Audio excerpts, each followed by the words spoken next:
Yo, so what is good, everybody on YouTube? We are back today with a brand new video, and you saw the title. We are going to be attempting to do a rebuild here with the Oklahoma City Thunder, where we try to build a good team around SHAI GILGEOUS, of course, already emerging himself into a young superstar here, and get him an NBA championship.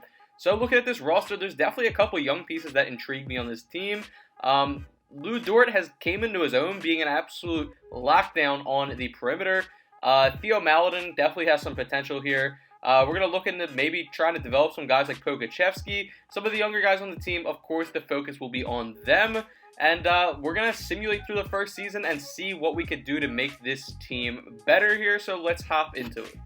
And at the end of year one here, we end up getting LaMelo Ball as Rookie of the Year, and Joel Embiid gets MVP. Not seeing any of our guys on the all NBA team, so we move on. Checking out the standings, we actually were not the worst team in the West. Somehow it was the Mavericks, which is definitely a shocker to most people.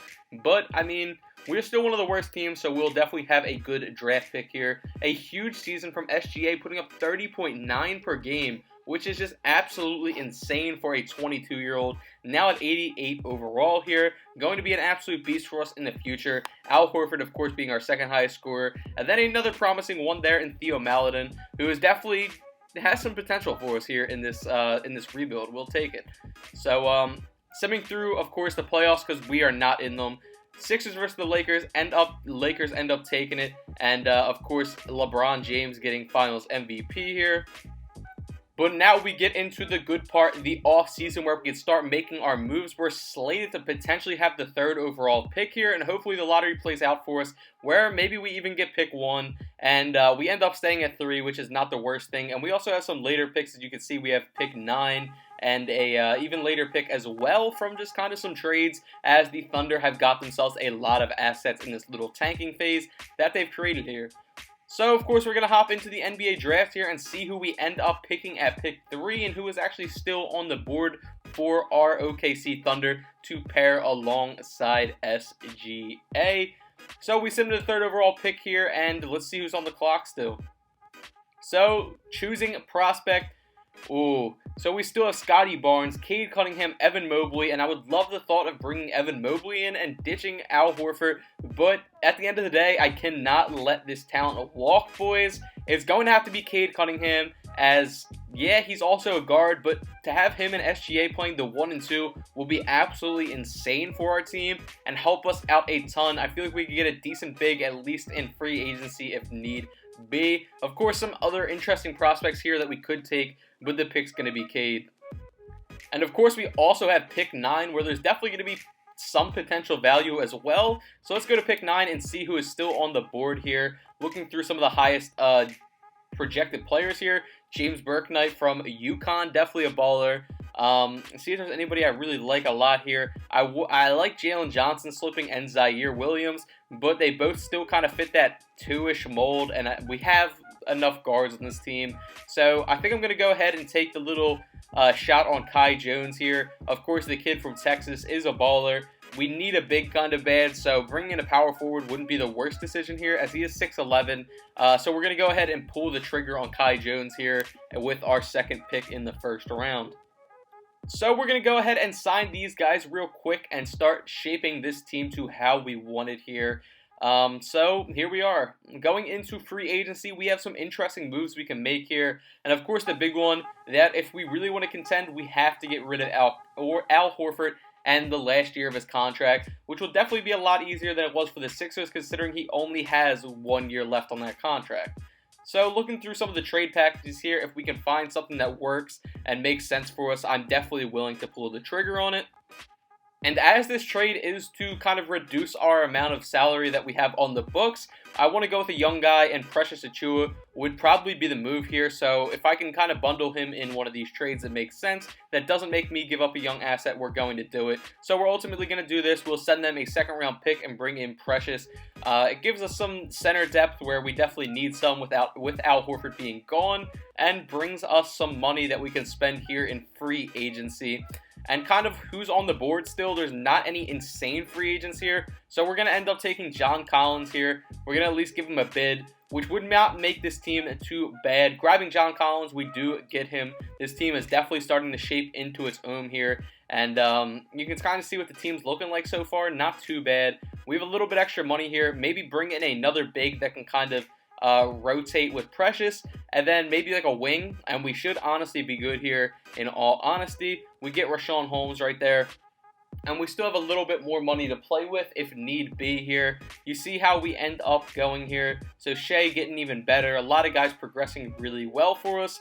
Theo Maladin, SGA, Lou Dort, John Collins, Precious Achiuwa, with Cade Cunningham coming off the bench as the sixth man. That is it. And as I looked more into it, it made more sense to kind of run this lineup. So it's going to be SGA, Cade Cunningham, Josh Richardson, John Collins, Precious Achiuwa, and our bench squad looking very good. Lou Dort holding it down with the ninth man off the bench role, definitely bringing in some much needed defense.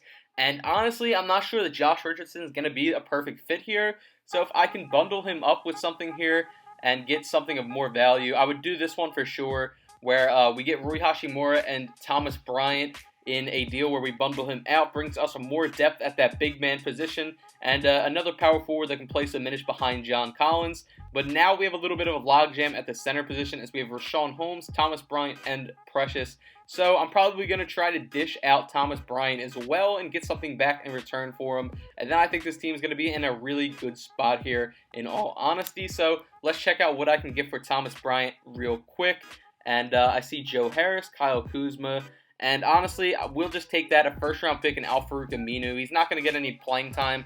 Opens up the bench a little bit more so Pokacheski can get some burn as well. I'd like to see Theo Maladin getting some more. But we have a lot of talented guys on this team, so not everyone can get minutes.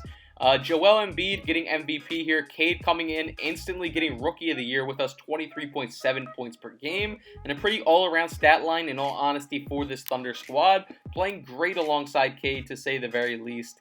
None of our guys get on the All-NBA teams, which I guess is somewhat expected, right? And let's see how we actually finish this year, and if maybe even we made the playoffs. So with those subtle tweaks that we made in the offseason, we go from like a 27-win team to a 53-win team in the West. That's coming in as the number 2 seed behind only the Memphis Grizzlies, which is ginormous. You love to see it. Definitely interesting to see where all of our player stats end up lining up here. Let's check that out real quick.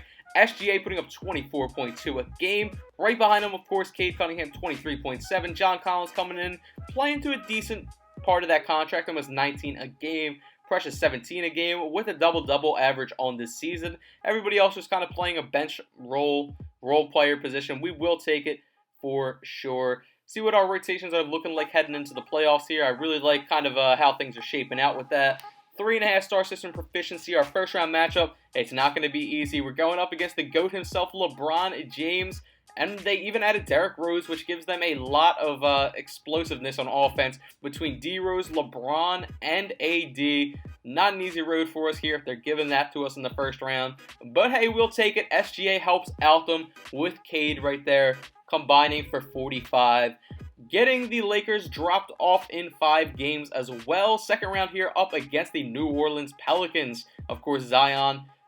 Many believe he's going to be the next big thing in the NBA, so this is going to be another great challenge for us here and what we can do. Tie it up at 2. We go up a game 3-2 in the series, and if we get a dub here, this will be it, pushing it to a game 6 dub. And yes, sir, it is.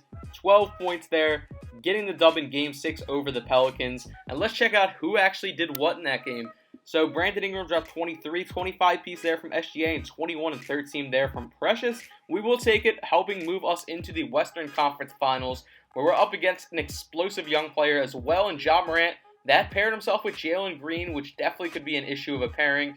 Their guards are going to be pretty comparable to our guards as far as skill level here. And we go down 3-1 in the series, and they end up knocking us out in 5. Huge game there from Jalen Green. We could not get it done, which is unfortunate. But at least we have another year to try and go get ourselves an NBA championship here.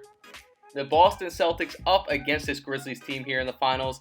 4-0. Celtics end up taking it. Tatum getting Finals MVP. We still actually have some draft assets from these last couple years built up, so we will take it, including that trade where we got Al-Farouq Amino and we got a first-round pick on the year, so we will take it. We have like 3 or 4 second-round picks, so I'm going to see if I can bundle them together and get us a higher pick, maybe like a top 10 pick. That'd be pretty good here, as we have all these late lottery and mid-20s picks. And I actually was able to get us a pick number 9, I believe, which is not bad. Can definitely get us a solid player off the bench with that. So let's check it out and who is there. So pick 9, OKC on the clock. And some decent options here. Jabari Smith. Honestly, I'm just going to go Scottie Pippen Jr. and get us another really solid guard. I really like his game out of Vanderbilt, and I think he is a baller. We have some money to play around with still here in free agency, and a few decent guys on the board. I'd love to bring in Colin Sexton, but with our guard play already, it doesn't make sense to do that. So I'm looking more towards a wing player here. TJ Warren, kind of the best wing available. Bridges wouldn't be an awful one. Julius Randle. Of course, we have the opportunity to get either. I think TJ fits our system a little bit better, getting some shooters out there, and we know that he can absolutely shoot the ball, to say the very least. So a team that was already really competitive and made it to the Western Conference Finals this year gets even more well-rounded. Theo Maledon, SGA, TJ Warren, John Collins, Precious. I would like to put Cade as our starting point over Theo, if I can do that. Pokachevsky off the bench. Darius Bazley off the bench, and Richaun Holmes off the bench. Unfortunately, they're not letting our boy Lou Dort progress all that much, so kind of beat on him getting a real rotation spot at this point. Trying to deal Richaun Holmes and Rui Hachimura if we can, and we are able to get Christian Wood out of that, so definitely an upgrade there, helping this team become a lot more well-rounded, and our starting 5 is absolutely deadly. Look at that starting 5. It is a huge problem here. Look at that, man. Just insane. Joel Embiid gets MVP on the season here. Again, the Thunder finished the number 2 seed in the Western Conference yet again as well. And actually the Timberwolves as the number 1 seed. It's definitely surprised to see that, to say the very least.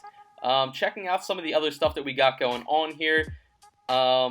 Season stats here. Cade putting up over 20 a game as well. So did SGA. So not too shabby. Some decent shooting numbers all around as well. You'd like to see it. And so here we are in the playoffs. The first round here, we're going up against a CP3 and Devin Booker-led Suns team in the first round here that came in as the number 7 seed. So hopefully we can rout this team and successfully get on to the second. It's looking good here. We're up 3-2, but I may have spoke too soon as this Suns team pushes it to Game 7 here. Looking for the upset over the 2 seed, but we're not going to let that happen with a 23-point win in the first round, which advances us to the second round here, where we're up against the Dallas Mavericks, led by Luka Doncic and company. We are the number 2 seed. They are the number 3 seed, so this should be an interesting matchup here. Of course, Luka is an absolute beast. We are up 1 game currently, 3-2. This is a big game right here if they push it to 7, or if we can take it home and move on to the Western Conference Finals. The Mavs definitely had a lot of fight in them, but we pulled away in the fourth quarter there. Christian Wood dropping 29 and 10, leading the team in the charge there of getting it done. Moving to the Western Conference Finals here, up against D'Angelo Russell, Karl Anthony Towns, and the number 1 seed Timberwolves. And honestly, out of all the teams, we gave that team the most gas, so I'm surprised they were the number 1 seed. Anthony Edwards dropping 32. SGA dropping a 32 piece as well, moving us on to the finals here, up against a tough Philadelphia 76ers team. With Joel Embiid, that's been MVP, I believe, 2 or 3 years of this rebuild already that we've been watching. And they add Josh Giddey, the kid from Australia, as well to go alongside Ben Simmons. Series is all tied up at 2-2 here, so it is going to get a little spooky. Hopping into Simcast here. Thunder, a little back and forth action, and they ultimately start pulling away big time there with a huge third quarter, getting us to the series being 3-2. 1 game here, and we will take it all, and our Thunder will successfully have completed the rebuild of building this team around SGA. Back and forth early on, and yet again, another great third quarter there. Honestly, a great second quarter as well. Sixers are going to win the fourth quarter here, and it's a 6-point game, so let's not count them out just yet. Joel Embiid down on the block, and that is a bucket, making it a 4-point game here with 46 seconds left. It might be a little too late, but let's not jinx it. We don't want this to have to go to Game 7, and after a whole lot of nonsense, we get the ball back here, 122-114.